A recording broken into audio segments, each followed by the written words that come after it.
Hey guys, welcome to another tutorial session. My name is Humphrey, and today we're going to be learning on the topic HTML semantics and attribute. Okay, so what do we mean by HTML semantics?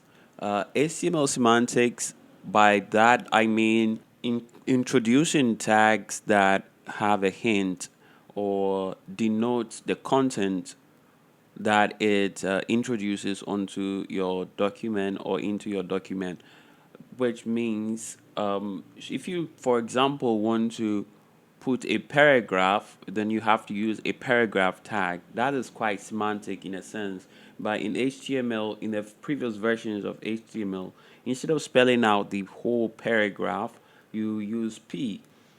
Now, in the modern version of HTML, it is still the same. There are elements of the old HTML that are kept because there is no need, because it had some sort of semantic syntax. Because when you see a P, there are no two ways that it should denote a paragraph. And when you see something like an H1 to H6, it gives you an idea of levels of headings. Like it gives you a mental idea, like an idea. And that is what we mean by semantic. It gives you a hint or denotes what content it should carry or should go within it. So now that out of the way, let's code some semantics, or let's mark up some HTML semantics, and we're going to splice that with some HTML attributes. Essentially, we'll look into the HTML style attributes. So without further ado, I will go to start the markup, and as usual, we will do this. We don't need to have this one closing us in a pair, but we do need it to be up there as the first definition, as the first tag. And we need the HTML, which definitely comes in a pair. We need the head, which comes also in a pair. And we need the body, which is a pair. It opens up for us, and we are going to do semantics. And for this, we're going to scrape the surface of CSS layout or HTML layout, and the tags that helps us to do layout inside the body. So most popularly, you know about the div tag, which is very useful in the past for introducing layout and naming the layout with ID attributes. So this could be like, for example, navigation. We'll call it this way, and we could have another div represent something else like menu. So we give it a class called menu bar, and these are exclusive entities that stand on their own, but without the classes and IDs, we have no idea, absolutely no idea what this div, which is very useful for creating layout, is representing. So the solution to that was to create semanticism. That means that if we wanted to introduce a nav session, we just need to do this, where NAV represented a nav. And if we wanted to have the class menu bar is a separate entity that hasn't got any sort of semanticism, it's just there. But I was just using that to illustrate to you that if we have to name it, then it's like we are using div, and it means nothing. We have no idea until we introduce to distinguish or to differentiate what this div is doing up there and what this div is doing. Now we can introduce this div inside here. That's fine, because now our understanding is that this div nav bar is a part of this nav, and we can introduce something else here. we will call this brand. And you notice that it quickly updates. Now, A stands for anchor tag, and it is quite semantic in a sense. Not too semantic, but then we can do with it because it's part of HTML. And for semanticism, it was recognized that the emphasis should be more on layout. So the new tags in HTML5 focuses much on layout, semanticism, than elements that you introduce into layout. So when you have A here, A is quite semantic, but it's made small a for a reason because it's easy to remember, is easy to introduce, and it takes very little space, so it's fine. But when it comes to layouts, we are going to look into layout semanticism more, and that is the emphasis or the focus for this session.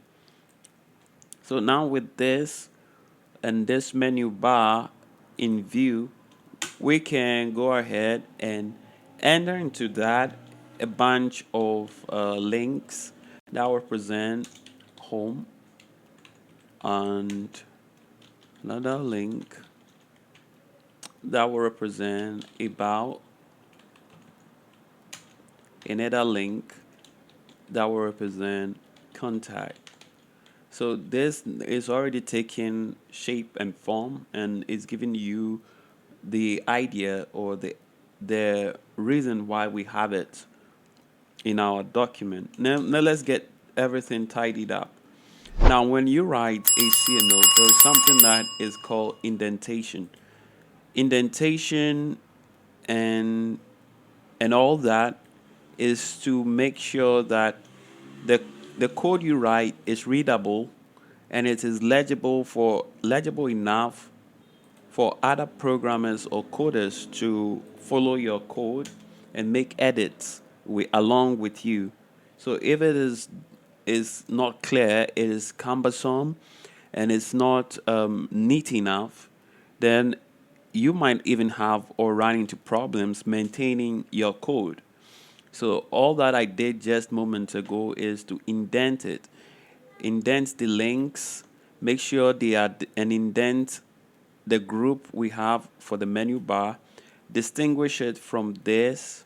Maybe we put that both on the same level, but we indent the links within the menu bar, distinguish between these links and that link outside there, so that we understand that it is purposeful and distinguished from the brand.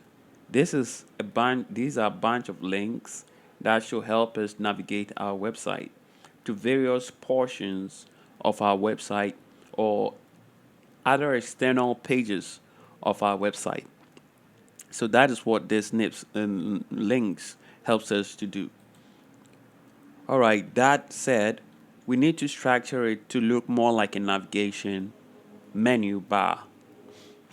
We have the brand that you see a lot on other websites that you might have stumbled upon. Now it's time for you to build your own, as you have seen elsewhere. It doesn't go laterally like this, except that it's coming from the side or the sideways or sidebar. But we want a horizontal nav bar, and this is the menu bar that it contains. Now, what we will do is to introduce a style attribute, and with a style attribute, we need to specify a display. Now, there is a property of display that allows us to do exactly what we want, to put it inline and horizontal in the same level as a brand. And this is called inline flex. It will bring us onto the same level, but we want something else to distinguish it from the logo or the brand of our navigation bar and from the menu that navigates the website. So what we'll do is to add a margin left of auto. That didn't work for us for some reason. Is because we haven't given it a position. Perhaps we need to have positions on our our um, our link, our menu bar. So position will be absolute,